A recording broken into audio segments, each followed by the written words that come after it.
Good afternoon, everyone. Thanks for being here, and I'm guessing that some people will be coming in, for example.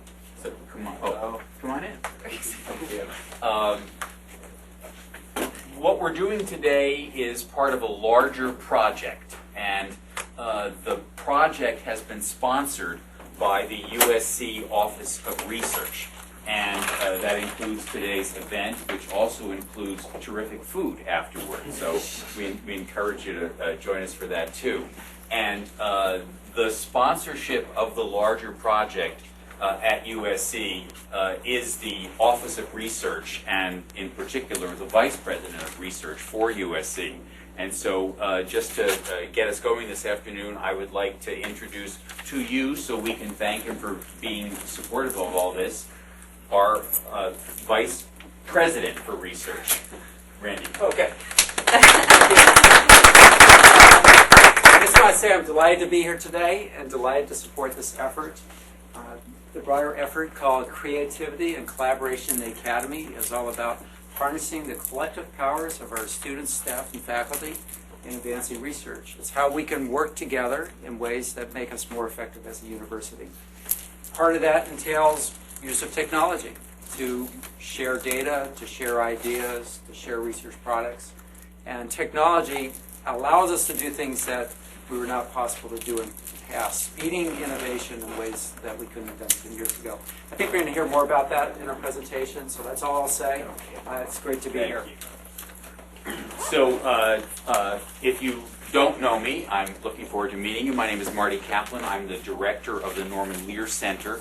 And we have been carrying out this larger project, which attempts to figure out ways for people across USC to collaborate across boundaries of disciplines and schools. And part of that effort involved bringing together faculty into focus groups all over this campus and on the health sciences campus, finding out what they thought of as the best practices they knew of in collaboration, the barriers to collaboration, and some potential solutions for it.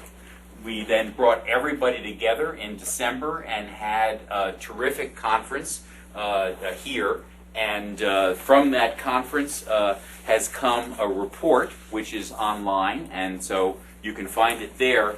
But because innovative technology is an aspect of what we're talking about, we thought that in addition to a report, we should find some other way to put out at least some of the themes that came up until that point in our effort.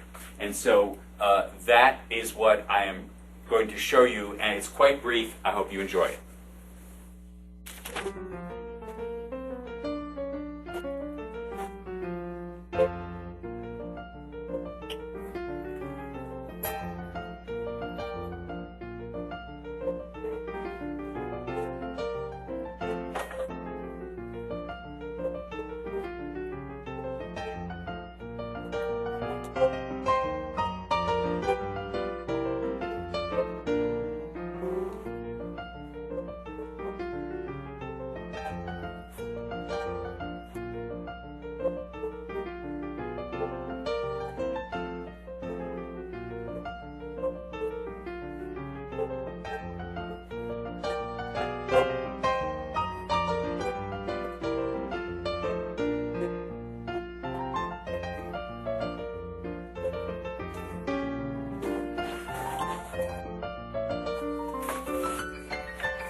part of our effort to continue the conversation about these themes going, we're having a series of visitors and taking advantage of people here at USC who think about these things. And I'm delighted that our first visitor in that series is our speaker today, John Wilbanks. John is a senior fellow at the Kauffman Foundation.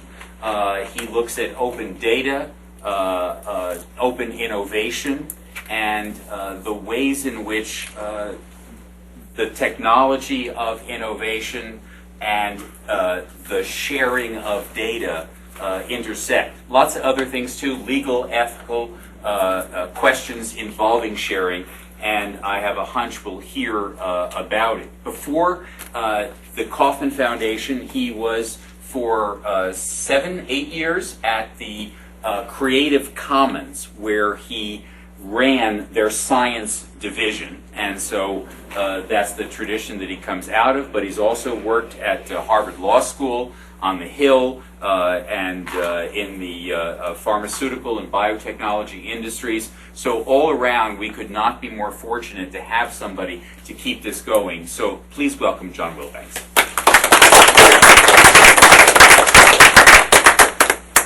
Let's see if this works.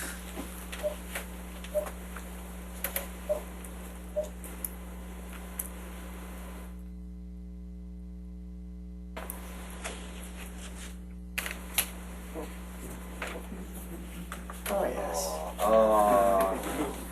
Okay, and that's my son. So, I'd like to start by thanking Marty and Randy and the Lear Center for having me here. And I'm going to talk for about 30 minutes and then take questions, but if you want to interrupt, it's not an interruption. Raise your hand, make this a little more interactive. We don't have a big group. And I'll go fast because I'm in front of your wine. And I don't ever like standing between a group and their wine. So we had a lunch yesterday where we talked a lot about collaboration and creativity in the academy. And so there's a lot of different places this can go. And I'm not going to dive into the details of open data and open content and other such things. Instead, what I'm going to do is think a little bit about how the way we talk about innovation actually affects the innovation itself. Because innovation is a weasel word in a lot of cases. It's a word that just stands in for a lot of different things and is used in fuzzy thinking. And so I think maybe we should start with a little bit of a typology of innovation so that I'm not using it in that weasel word sense. And so the innovation that most people think about when they think about innovation is what theorists of innovation call user-led or user-driven innovation. And so this emerges from studying kiteboarding and farmers and scientists and skateboarders and snowboarders, all these different places where the users actually develop the innovations themselves because they're closest to them. So giant sporting companies didn't invent snowboarding or kiteboarding. It was people who had a passion for it who hacked their own gear. And what companies do in this context is watch for their users' innovations and find ways to develop them and exploit them. And they make them more beautiful, and they take them to market, they create marketing channels. And this is what typically happens in universities. This is a great flowchart of how the Louisiana State University takes user-led innovations out of the university and moves them out into the market. And this is the traditional way.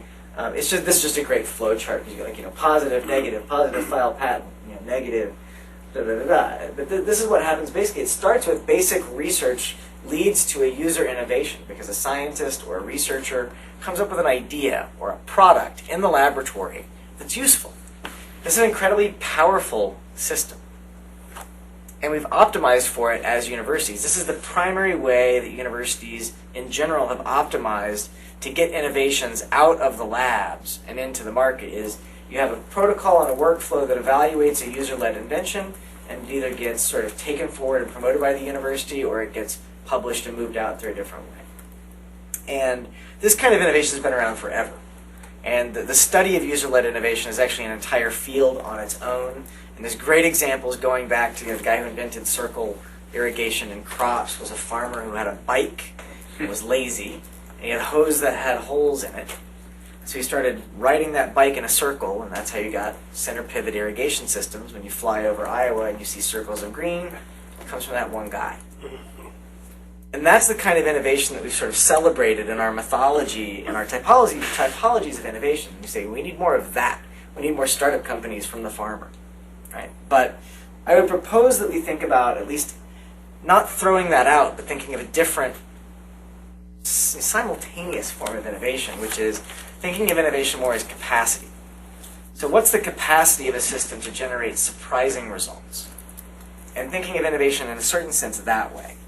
And that really starts with Randy's comments about the internet. So I was at the school that wears blue down the road earlier today, and this is a drawing of the first node on the internet. And it was actually at UCLA. And so it's important to think about the fact that the entire internet comes from this very simple sketch, which is there was a computer, a Sigma 7, a giant computer bigger than this room, and an internet message processor in front of it. Nobody at the time who was doing innovation systems and technology thought this was a good idea. IBM didn't even bid on the RFP to build the IMP. Right? Teddy Kennedy, it was won by a Boston-based company. Teddy Kennedy sent them a congratulatory telegram on the interfaith message processor because he got the details wrong. Right? Nobody saw it at the time because it was a breakthrough that nobody realized was a breakthrough yet. And it wasn't designed to create innovation. It was designed to connect a couple of computers together. And so that's what happened. So the thing was that they didn't put anything in the architecture to prevent people from doing stuff. So that one node becomes this, right? And it's UCLA, UCSB, SRI, and Utah were the first 4 nodes on the internet. And there's a great website, I'll send you the link if you'd like, that shows sort of the earliest maps of the internet, which is where I drew all of these from. And so you go from 1969 to 1971, right? Still this little cluster in California, but now you've got some stuff happening in Boston as well. But computers are big and expensive. And so mainly universities had them, and people had to timeshare, and it looked an awful lot like the cloud is starting to look now, frighteningly enough. Dumb terminals, processing somewhere else, right? We're actually going back to this in a certain way. But again, nothing was built into it that would prevent the addition of new nodes on the network. And so now you're in 1980 and we've fast forwarded.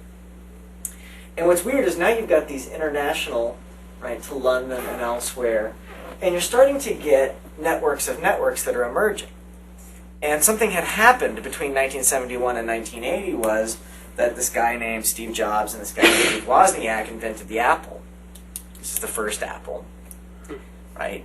It was the beginning of the personal computer revolution because suddenly the parts got smaller, faster, and cheaper, and you could start connecting computers that were microcomputers to the internet, not just big, giant Sigma 7s. And there was nothing in the architecture of the network that prevented the unexpected development of personal computers being integrated into the network. Now, if they built a powerful network for those 4 nodes, one that assumed you had a computer of a certain level of capacity, one that assumed you were at a university, then it would have been architecturally impossible to integrate PCs into the internet. But they built something that was weak and open and standard so that the system could evolve and adapt to these things. And that sort of gets encoded into different layers. If the web comes from this page, this is the earliest archived web page. Right? Basically, the whole web comes from this and a couple of other pages. And again, this idea of weakness and openness is encoded into the web just the way it was encoded into the internet. Right? It's a weak markup language. It was actually considered a horrible formatting language by people who liked formatting in books and fonts. Right? There's some legendary attacks on the web as a horrible language for marking up books and content. But you could cut and paste. You could look at the source. You could steal, for lack of a better word, someone's markup and change the words that were inside the tags. That's how I wrote my first web page in 1994. It's how most people I know wrote their first web page. They did a copy-paste from the edit source. They pasted it, and they changed it. There was nothing in there that was controlled. On top of that, it was also weak and open in that you could make a link to anything. Most of the other hypertext systems assumed that broken links would break webs. Right? The users... John? Can you elaborate on what you mean by weak? So there were about 50 different hypertext languages available when the web came out. HyperCard was the one that most people knew at the time. That's what I used on. I had a Mac Plus in '89. And they were much more powerful in that they had capacities beyond markup. So the original HPL was just a markup language and just a transfer language for the documents. and it linked together a bunch of protocols. But it was a really weak formatting language. It didn't support rich style sheets. It didn't support sort of rich media. It didn't do any of the things that America Online did, for example, at the time. So it was a very weak language. It only did a couple of things, but it did them in a very simple and scalable way. So by weak, you mean not very robust in terms of features? Right. Okay. Right. And so, in much the same way that TCP/IP was a very weak networking protocol compared to the ones that the big engineering groups designed. And I could go off on a tangent about X25, which was a networking standard that was designed by networking standard experts, which required you to throw out everything you'd ever done and replace it with X25, and didn't get adopted. It was the one that the U.S. government and the European Union, like the European governments at the time, wanted. There's another thing called Open Systems Interchange, which is another legendary failed attempt to do sort of forklift upgrades networking. But a lot of the ideas of the network got encoded in the web, which was this idea of weakness, that it's okay if things break, right? I mean, there really was this idea that if you hyperlinked to something and the link didn't resolve, that no one would ever use the system again. So 404 not found, people thought that was just travesty when the web came out. But it's an essential design function that made the web scale, because it allowed promiscuous linking to happen. And so there's all these different kinds of innovation that have become enabled by these networks. So the people who designed the network didn't envision the web. Tim, when he designed the web, didn't envision eBay. But they were allowed to emerge, right, along with thousands of really bad ideas. Right? There have been some horrible ideas. Most of them never surfaced, but billions of dollars of venture capital disappeared in the last decade because of things like Pets.com.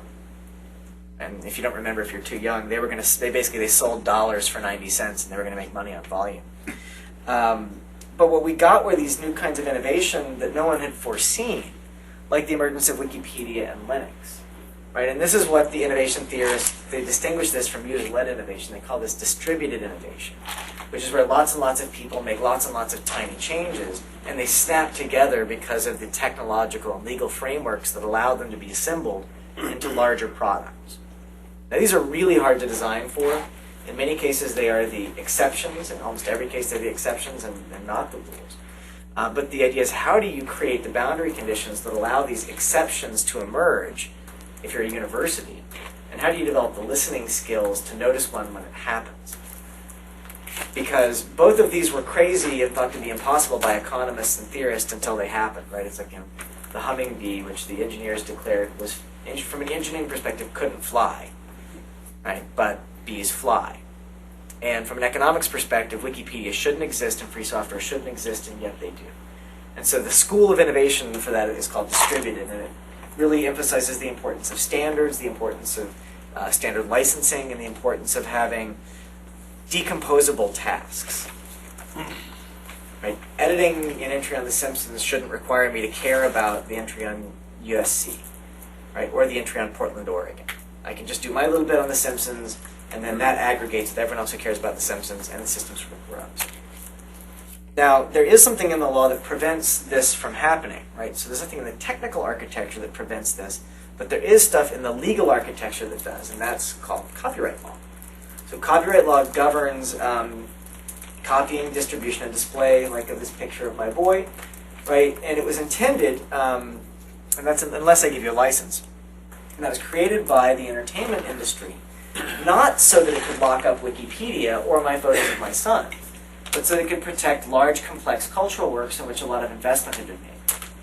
And the thing is that there's this accident that when the law was written in '96, and when the major update was in '76, the technologies to make, distribute, and copy were expensive. And so you needed to protect that investment with a strong law.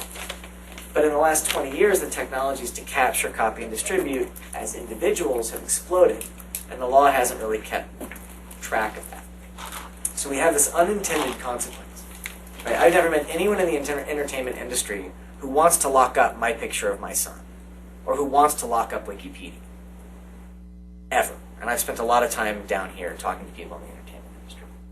Right? It's an unintended consequence of the law. Just like we got a good unintended consequence out of the network, we got a negative externality out of copyright law. And so the commons is a way to deal with that. It's this idea of creating public rights of way across private sets of rights that are voluntary, that are opt-in, and that learn from the network from a legal perspective. So it's an idea of encoding simple, weak legal tools that are open, in much the same way that the network tools are simple and weak. So we have these copyright licenses that are the core of the Creative Commons suite. This is the most liberal. It's called the attribution license. And it says, like with this photograph of my son that I showed you, it's available on the web under this license. And what it means is that Marty can take a copy of that photo, he can share it, he can display it, he can copy it, he can distribute it publicly, he can remix it if he wants to, he can even sell it if he wants to, because I've given him those rights in advance. But he has to give me credit. Now, if he fails to give me credit, he's infringing, and I have the full power of the law to come after him, because of the way the system works. So it's simple, it's human readable, right? It's weak in the sense that I'm waiving most of the powers that I have under copyright, and it's open because it facilitates open interchange of things. But most important, it's my choice. Right? It's not mandated. It's a way that I can use the law without having to go through a lawyer. There's a suite of 6 Creative Commons licenses that allow you to do this. They go from the most liberal, which is attribution, all the way down to attribution non-commercial, no derivatives, which means basically all you're allowed to do is make copies. You can't make changes, and you can't sell them. We also have some public domain tools, which basically waive all of your rights.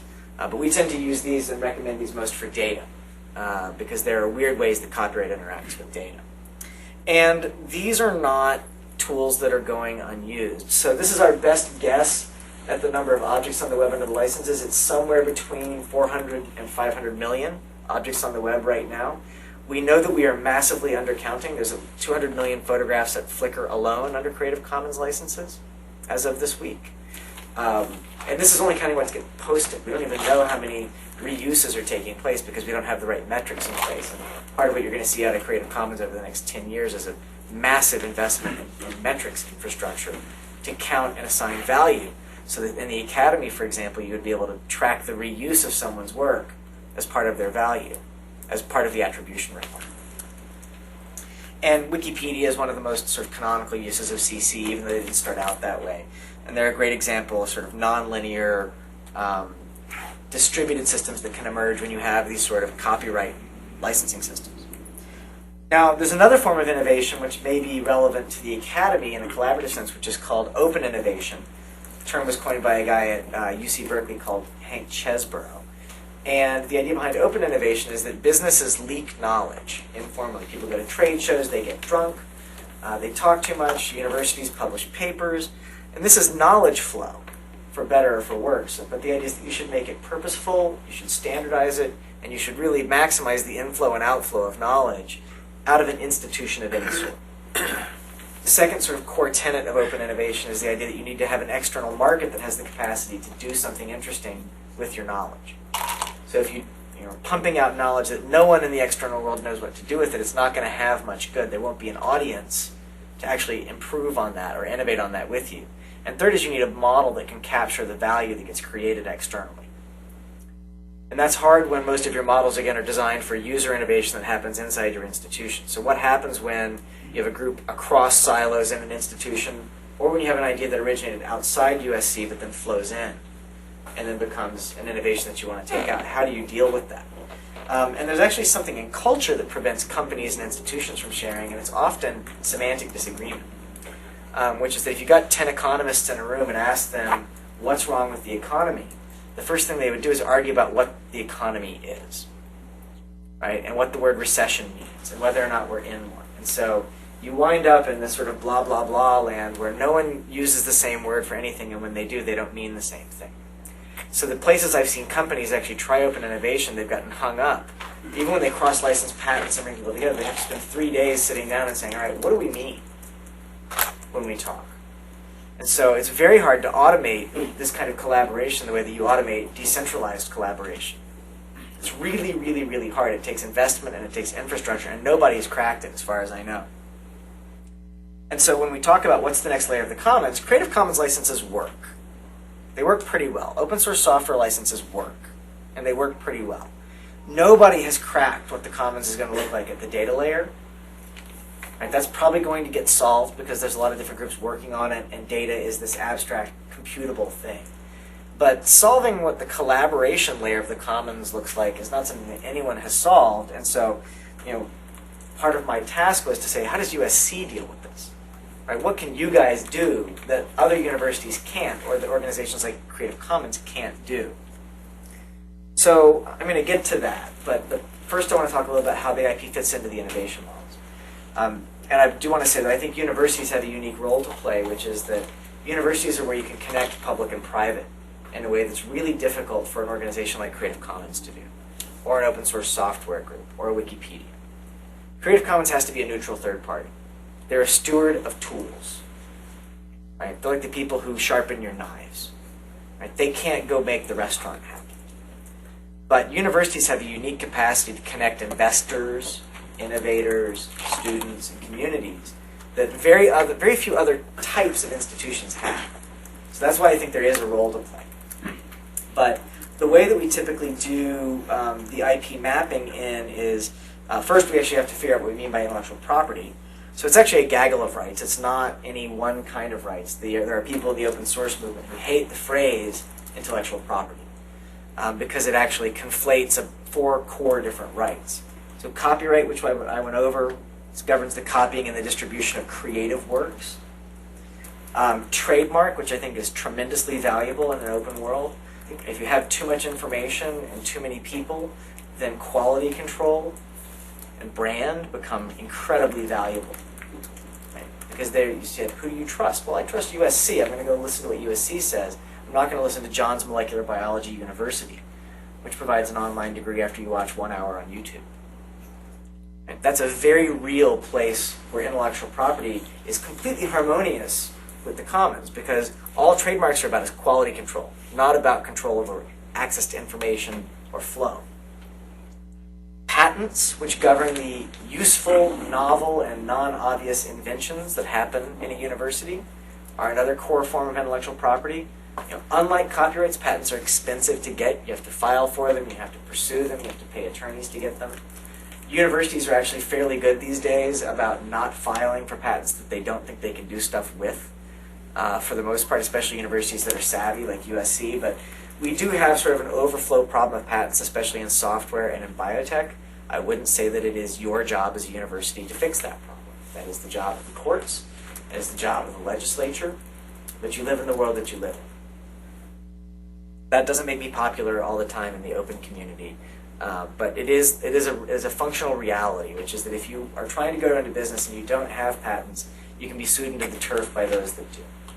And so there's a certain defensive reason to deal with some of these things. Now, the one thing I would say is you can choose as a university not to sell your unused patents to secondary aggregators, which we call trolls, who go around and sue people without practicing. The patent system works when everyone practices, which means they're vulnerable to be countersued and you can negotiate a resolution. But when you have 25,000 patents and all you do is sue people who do stuff, you're sort of all gun, no head, and that's a really dangerous and destabilizing part of the patent system right now. And the last piece of the core IP system is trade secrets, which obviously are incompatible with the commons. But you have a lot of trade secrets in the universities. So before I publish something in a journal, it's a trade secret. And the desire to maintain the ability to publish creates an enormous pressure inside the academy for trade secrecy. And so overcoming the sort of cultural incentive to keep things secret inside the lab is a really important role for collaboration in the academy. There are what we call sui generis rights. They are cobbled together from spare parts, like the duck-billed platypus. There's a database right in the European Union, which is just awful, which creates a Copyright Act right on top of databases. It's only for 15 years, but it renews automatically for another 15 whenever you add something to the database. So it's effectively a permanent copyright on databases and compilations of data. It is being exported through trade agreements from the European Union to other countries. So they say if you'd like to trade with the EU, you've got to pretend that you have the same IP rights that we do. This is the case where the US is actually very progressive compared to the European Union. So if you're going to deal with a European partner or collaborator in a data project, beware that you may well get infected with their duck-billed platypus. And we've got some of our own. It's not just us. So if you want to do anything on ships, for example, there's a specific copyright created just for the designs of ship hulls, created after an America's Cup fiasco in the 80s when a picture of a hull was taken. And so some of these rights get created sort of in a knee-jerk fashion, but for the most part, it's the big four. Now, they're not supposed to govern ideas. So they're not supposed to govern the idea of a light bulb. So you can write a paper that describes an invention that has a metal base, an electric filament, and a glass bulb around it, that you're going to run electricity through it. It will create light. You get a copyright on that paper, but you don't get the right to prevent someone from making it or talking about it. Right? So the idea is not protected, but the expression of the idea is. And facts are also not supposed to be protected by any of these things. So basic facts are not supposed to be covered by copyright or by patent. Sometimes they are, but they're not supposed to be. But again, technology is screwing with that. Right? This is a photograph of one of the rings of Saturn, created with data from the Hubble Space Telescope. So is it a photograph or is it data? No one really knows right now. There's a growing pressure to publish in machine-readable formats rather than narrative formats as scientists. So you want to say that instead of a 5-page paper that spends 5 pages getting to the punchline, which is gene X causes death, you should simply publish gene X causes death as an assertion and then have lots of data about condition and provenance. Where does copyright live in this? The more structured and machine-readable it gets, the less creative it gets, and the less of a role copyright has. That's good news in some ways. It's bad news in the sense that you can't use open licenses on it. And even worse is that the whole nature of copyrighted works and data is blurring. So I have a friend who is an epidemiologist who was studying alcohol abuse in colleges, and he couldn't get access to the data he needed because of privacy reasons. But he figured out that college students tend to use red Solo cups when they drink at parties, and they like to post pictures of themselves on Facebook. So he wrote an algorithm that looked for the specific red of red Solo cups, and he friended everyone he could on Facebook. And he correlated that to the time the picture was posted and the number of misspellings in the caption. And he knew if you were posting after 2 o'clock in the morning on a Tuesday night with lots of red Solo cups that there was a pretty high probability epidemiologically that you had an alcohol problem. So these creative works in a large enough context become data themselves. And nothing is really prepared for this. He can't share the data set. He can't collaborate on the data set with anybody, even inside the university where he did the research, because nothing in the system was set up to let him collaborate. So there's this cultural friction, there's this legal friction, on top of all the technical and scientific reasons that it's hard to collaborate. And so the problem with all of this is that, right, we hand pull all of our deals on IP. Right? Now, in open source software and Creative Commons, the deals are standardized. But the vast majority of the transactions in the academy, whether they're social transactions between 2 faculty members, or transactions between the academy and a company, or between a funder and the academy, is they're hand negotiated. Right? Just like we hand pull deals. And this is the big problem. And that's really hard when anyone that wants to make music can do so using GarageBand. They can copy your music, they can mash it up, they can remix it. You need to have a standard, essentially an API, that you can use to deal with hundreds and thousands of people if you want to be able to bring them into the academy somehow. You have to deal with the reality that copyright and trademark infringement is rampant. Right? This is a fake Apple store. Right? They spelled it wrong in China. There were 5 of them. The people thought they worked for Apple. Everything can be cloned and copied, right? All of the things were manufactured by the same places where the Apple stores were manufactured. So they looked and they felt like Apple stores, right down to the little white Apple IDs the guys wore. Right, so this is the world we live in. Everything that can be on Earth will be on Earth. This is the formula for Coke. Somebody found it in a library. Right? This is the sort of stuff, if it got found 30 years ago, it never gets published. Right? But we live in this very real world, which is that if it can be found, it will be found. If it can be copied, it will be copied. And if it can be put on the web, it will be put on the web. And so how do you live in that reality? How do you design a university that can actually exploit that instead of be overwhelmed by it? And so this was the old way. These are all gene patents from the 1990s on a single gene. And so the old way was, well, we're just going to file more and more patents, and we'll be part of the problem. But maybe we should collaborate in a different way, including on things like genes. So Part of the way that you might do that is through a system like Flickr, which lets you share photographs, and that's where my photographs are all available. But part of that is through actually going after things like genetic data and making it available. So this is what I'm doing now at the Kauffman Foundation, is I'm working on making it possible to take genomic profiles. This is a privatized genomic profile. I have de-identified it to make it appropriate. And how do I take this and tie it to somebody's health record? How do I tie this to somebody's smartphone usage? And how do I turn that into bait for someone at USC to understand how this person's genome, health, and locational information can be used to figure out whether or not he's going to develop prostate cancer, for which he has an elevated risk? Because right now we don't know, and we have no way to know how. If this person takes a prostate specific antigen test, has like a 40% false positive rate. If he gets a biopsy, he has a very high chance of getting an infection in the hospital.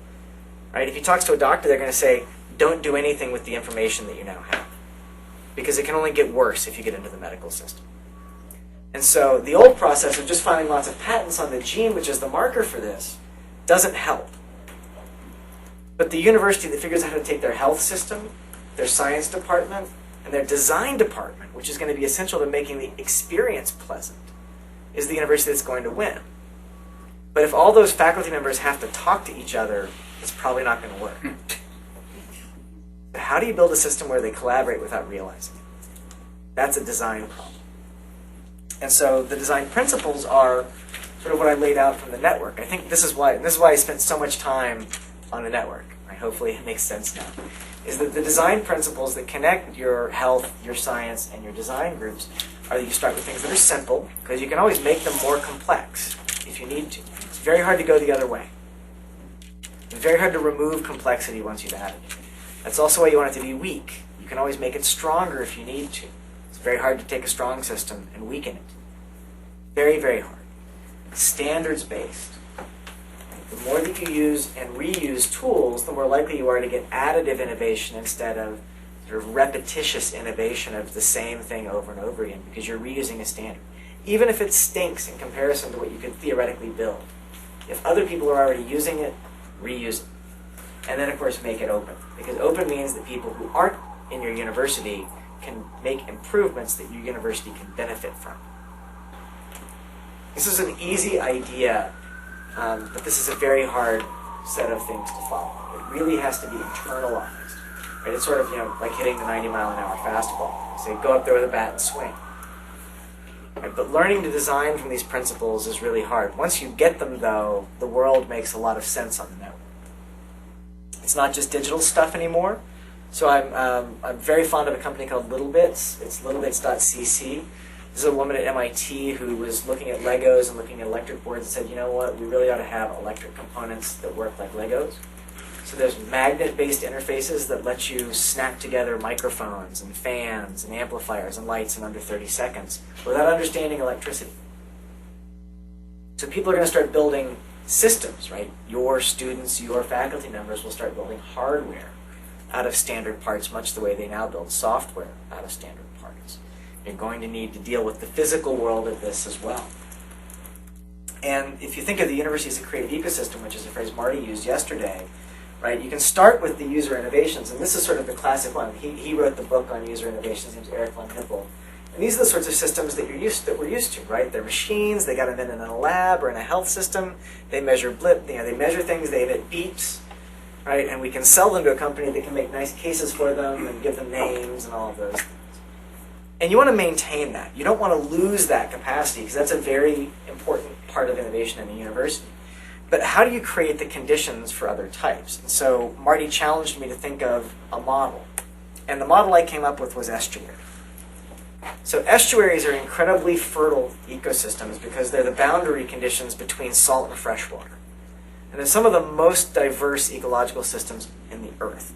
And I think that's what universities are. They're estuaries where people come in for a while, they get educated, they move on.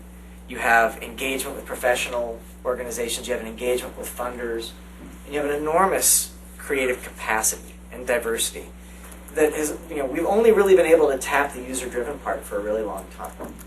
And so if you think about that and you say part of our job is to blend public and private universities, part of our job is to blend amateur and professional at universities, how do we design with the estuary in our heads? Because that's how you create the conditions for emergence.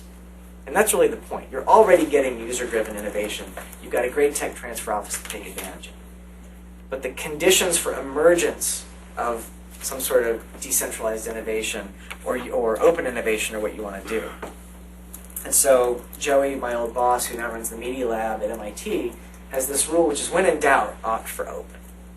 So that's a design principle for the estuary as an ecosystem, is when in doubt, you choose open as a default rule, but you always make it possible to opt out.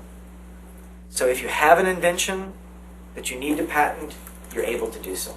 If you have a secret you need to keep, you can keep it. But you don't keep any secrets just because your default rule is to keep secrets. You don't close off any data just because your default rule is to close off data. So you make the opt-out trivial, but the default rule to go for open. That's one of the ways you can build the estuary. And the other thing is that innovation is almost always surprising. Right? So Pfizer tried to install the MediaWiki software because they wanted to have Pfizerpedia. And the theory was that they would put all their knowledge, and there'd be articles written inside Pfizer about Pfizer's research projects. And it turned out to be wildly successful, but not in any of the ways that they expected. Right? Pfizer's internal file system was a jumble, and it was a mess. It was Microsoft here, and it was IBM there. So the wiki turned out not to be a compendium of knowledge at Pfizer, but a link dump. It was the fastest way to access files. It was far faster than the internet file system that had been built at enormous expense.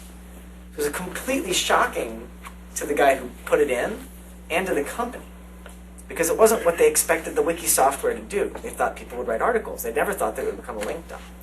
But it's now one of the 3 most visited sites on the Pfizer intranet. So you have to be ready to listen for that. Right? If they'd expected it to be Wikipedia for Pfizer and judged it on those criteria, it would have failed. But they let it grow, and they allowed it to surprise them. And then, I'm almost done, I swear. Once you've got an innovation, there's an enormous power in incremental innovation on top of it. Right? Once you've got the user innovation in the lab, it's incredible what you can do by adding bit by bit and making it better and better. It's a very powerful system, and I don't want to beat up on it. But there's a risk to it. And this is an example that I draw from a professor at MIT named Hal Abelson. So your ear is a very good information gathering technology, right? And so an incremental innovation on the ear is a bigger ear, an ear horn. And so there was a long-term investment in incremental innovation in ear technology. Right? I'm not making this up, right? And this is sort of the natural end game. Right? And these were used to listen for planes coming across the English Channel. They were a defense mechanism. There's some even more ornate ones that weren't high-res enough for a presentation, but there's 6-tube, 2-man things that were very directional, right? And they represented wonderful incremental advances in the technology, but right, what if what you need is radar? And so you have a system that's set up for the ear horns, and that's great. Don't kill it, right? But design some of these systems where, at least as pilot projects, you've made the default rule open and an easy opt-out to closure when you need it, so that if radar pops up, you don't kill the project because you've already got a sunk cost in ear horns. It's a really easy mistake to make, and it's one of the main reasons you want to have a commons-based system if you decide to have one, is that you would really like to be able to recognize the radar when it emerges. Because the defense contractors who had the ear horn deal were not really backing the radar research. And to bring this home, right, I Googled this morning how much it costs to buy a DNA sequencer on eBay. And so if you want one that's guaranteed to work, it's about $2,300 delivered. And you still have to buy the reagents and stuff. And that lets you take physical DNA and turn it into digital bits. If you'd like to go the other way from digital to physical, it's 35 cents a base pair, and you'll get it in 5 days. Faster here because they're in Carlsbad. Right, it used to be called MrGene.com. It was much cooler graphics. And this lets you write DNA from the digital. So you can download standard biological parts off the internet at a database at MIT and use them to program bacteria. And the way that you deal with that is once you've written the code, you compile it by sending off your credit card number to this company, and they send you the sequence and you shove it into E. coli. And at that point, you have programmable bacteria. So they can be programmed to act as photographic film. This was the first successful attempt to program bacteria, which is why they say, hello world. This was about 5 years ago. Where it is today is this is the USC undergraduate synthetic biology programming team's entry into this year's International Genetic Engineering Machines contest. You may or may not have known about it.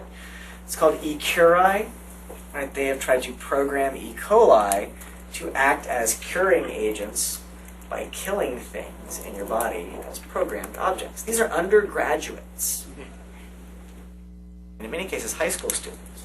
And there are hundreds of teams around the world engaging in these competitions. They're on every continent. And these services are now becoming commodity technology, much the same way that the personal computer became a commodity technology in the late 70s and early 80s. And so, how are we going to deal with this, as universities, as libraries, as nonprofits, as companies? And the reason I'm arguing for the estuary, is this is the model for a creative ecosystem, is that I think it's probably the only way that we can evolve fast enough to deal with the challenges. And universities really are uniquely placed. Corporations have to solve shareholder problems. They have quarterly returns they have to deal with. Nonprofits have to deal with foundations and tax laws. Universities have the constant flow of people and capital that really uniquely place them to think about these things and to try creative pilots. So it's been wonderful to be here for the last 2 days because this is a university that's actually thinking about these problems. And the vast majority of universities are basically have their head dug pretty deep in the sand while the train is coming at them. And I would congratulate you on looking at these, even if the solutions are not obvious. And with that, I'll stop. We can do some questions. I would gratefully open the door, and the wine is on the other side of the wall. But before questions, let's thank just you. thank John.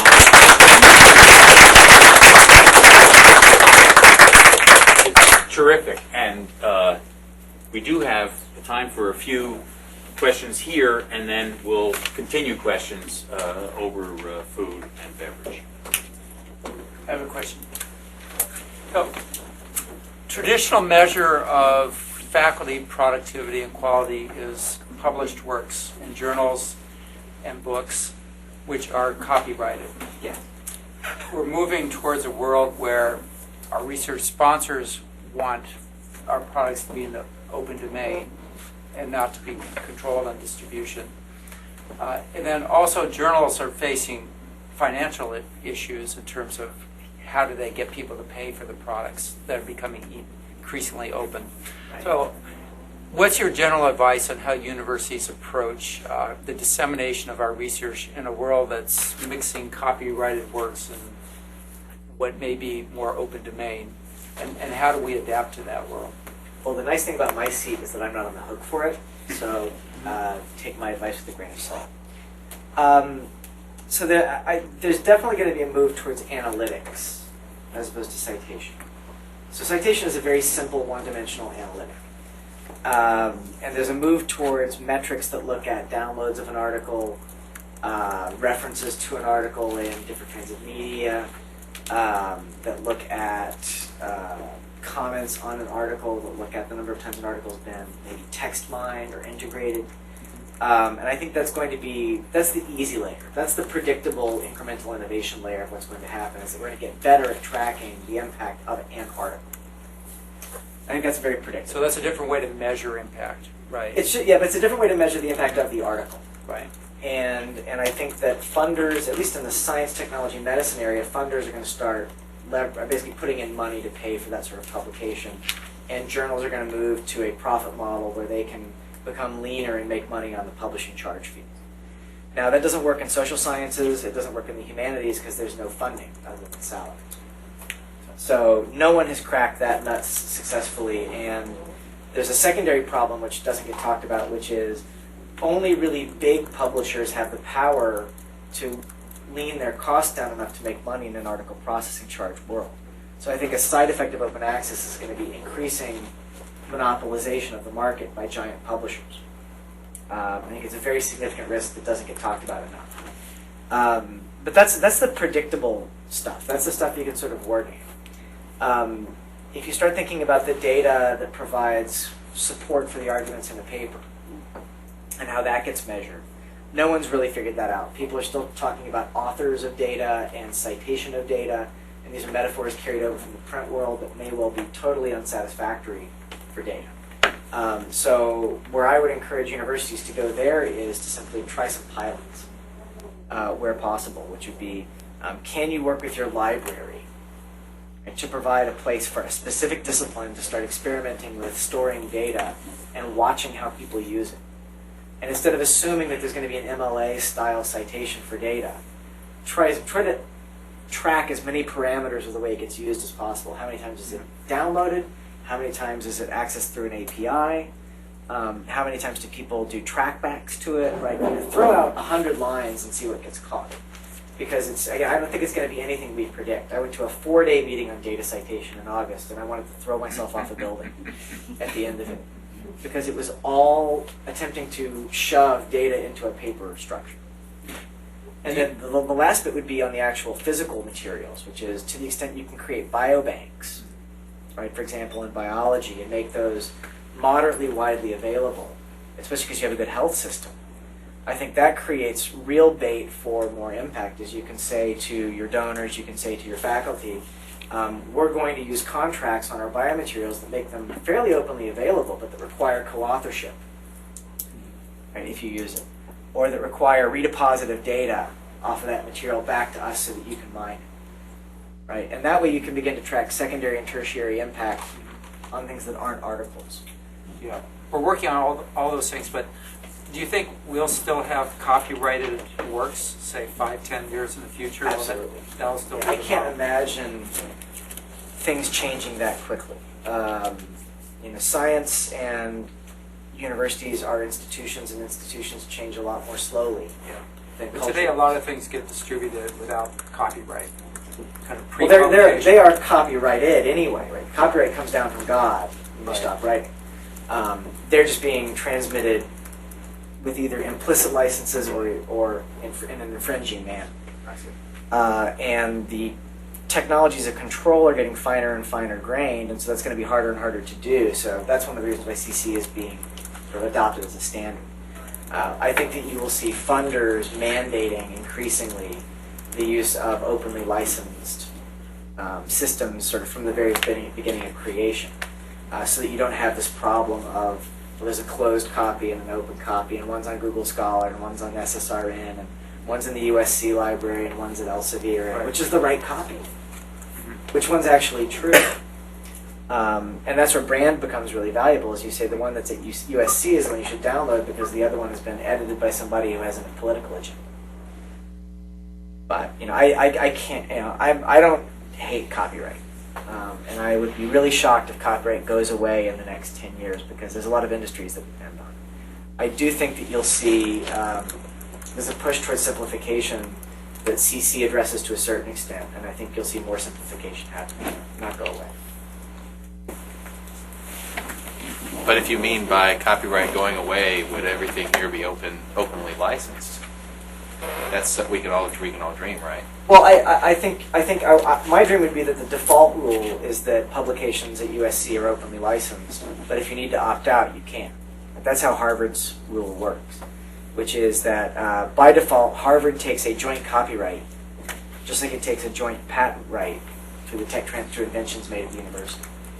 And that means that even if the author signs an exclusive copyright transfer agreement, Harvard retains the right to put a copy of the paper in its repository and distribute it under an open license. But let's say you wrote a paper about Warhol, and it contains lots of pictures or lots of original works by Warhol, which you can't make available under a Creative Commons license because they themselves are under copyright you don't control. You've got to be able to opt out. And that sort of system lets the disciplines find their own way. Biology might go all open access really fast. In fact, I think it will. Chemistry is going to be much slower. And so you need to be flexible enough that the tenure and review committees can say, it's okay that none of your papers are in the repository yet because you have to publish in the American Chemical Society's journals, and they don't want to let anything out. So there's nothing you could do. You needed to do what you needed to do. But if you're in biology and you continue to publish in closed journals when you have a choice, and you don't ever exercise any of the rights that you have, then the tenure committee can be flexible. So that's why I don't want to replace an existing inflexible system with an open inflexible system. Right? That ignores most of the lessons of the internet and the web, is that we have an inflexible closed system. We should replace it with a flexible open one. Because enclosure really helps in a small number of cases, and you need to retain the right to do that. The problem is that those small cases lock up everything else right now. And that's sort of the argument that I'm trying to make.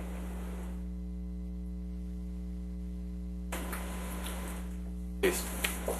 A question just about timing. I feel it with the debates I've heard about copyright and how it expires at some point, and it goes from this enclosed to entirely open. There's kind of a binary transition that happens there. And with Creative Commons, how about negotiation kind of midstream or changing licensing over time, especially given that we're moving into it as things seem to be accelerating faster and faster? How are you folks thinking about kind of time horizons, how long we should be thinking about time horizons, and also flexibility with changing licensing on different time horizons? So these are emotional issues in the copyright community. I have argued that CC license, that the terms that are not attribution, so like the non-commercial, the share alike, the no derivatives, I'd like to see those have expiration dates. And then have to be renewable. Sort of the core argument in copyright is that copyright should not be automatically so long. Right? Maybe it lasts 15 years, but if you'd like to renew it, you can keep renewing it forever. And I think that would be a fine trade, right? I really don't need Disney films to come into the public domain. Right? I would be happy to let anyone who wants to exercise those rights pay a fee and keep renewing it. Right? As long as the default rule is that you started letting things fall into the public domain that were not economically valuable. Right? The problem is that the net is so fine-grained it catches everything. But I think since at Creative Commons we complain about the length of copyright, that we should have the more restrictive terms of our licenses have a decay function. So that the trend is again towards the most liberal licensing possible, especially on non-commercial and no derivatives. But I also think share alike and copyleft are forms of control that are not necessarily needed on amateur works or voluntarily licensed works. So I would love to see more flexibility for the users to specify that built in. Right now you can do it, but it's a hack. So you would take a file and double license it. You would say this file is available under both CC BY and BY non-commercial no derivatives. But the BY file doesn't become public until 5 years from now. And you put them into your archive and you make one file dark. But it would be much more elegant if in the metadata you could say this file, these clauses expire on 5 years from the date that I put it on the web. Like, that would be a much more elegant solution. But that may be something that we as users, and I'm speaking as a person outside CC now, we may have to do that. Right? Because CC has this very narrow role as a steward of an incredibly important suite of tools. And they have this real obligation to be neutral about the rights under which the tools operate.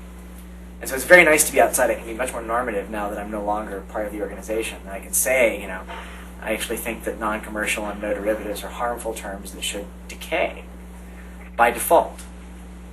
Because most people use them because it's a safety blanket. Like very few of them really need no derivatives. Non-commercial is not really that protective, right? But they're a safety blanket, so it'd be nice if they went away after a while. So it's interesting that you don't suggest more use of share alike. How do you think share alike would work with citation? At what point would a citation require you to have your work also? So this is an interesting question that no one really knows the answer to, which is a citation a copyrightable work or not? I tend to think it isn't, because there's only a few ways to make a citation. And the way copyright law is supposed to work is the less creative choice you have, the less copyright attaches. Because copyright comes from the creative expression, right? The spark, the human spark. And so the more structured it is, the less copyrightable it is. And so there's a growing argument that citations are facts that are in the public domain, and so therefore putting a CC license on one wouldn't trigger anything, because CC licenses, if you slap a CC license on a public domain work, the license doesn't operate. No, but I mean, in the case that you were talking about Warhol, if Warhol's works were Creative Commons license share alike, wouldn't your paper have to be also the same license? Depends. Unfortunately, it's a very unsatisfying field of inquiry, because most of the answers are it depends. So if you put a CC licensed photograph into the New York Times, it's share alike. It doesn't make the Times share alike that day, as long as they don't edit the photograph, right? If they resize it, it's okay. If they were to make edits to the photograph, they'd have to release the photograph as share alike, but not the New York Times entity. So there's this notion of sort of composability of a document that copyright lawyers spend a lot of time writing papers about and arguing about. But for the most part, the courts have tended to believe that it sort of works like a mixed CD. So the mixed CD carries its own meta copyright, which is created by the person who makes the mixed CD, but that doesn't affect the copyrightability of any of the individual songs. Those copyrights are held by their owners. So you can get the copyright on the compilation or the remix, like if you've ever heard of Girl Talk, right? The artist behind Girl Talk owns the copyright of the remixes he makes, but he is probably violating the copyrights of everyone that he's sampling along the way. But he still has his own copyright, meta copyright on the things that he does. So it's unlikely that citations and assertions would trigger share alike in larger creative documents, because they're sort of machine-readable, structured bits. And the less human it gets, the less copyright there is. So it's this weird, we're sort of moving to this world in which there's going to be contractual control and technical control, and CC licenses might even work less well, because CC licenses only work to the extent that copyright works. And so no one really knows. If anyone stands in, if a futurist tells you exactly what's going to happen, throw tomatoes at them. We're going to continue just over there, but I don't know about you, but this was exactly the talk I wanted to hear. So please, thank you.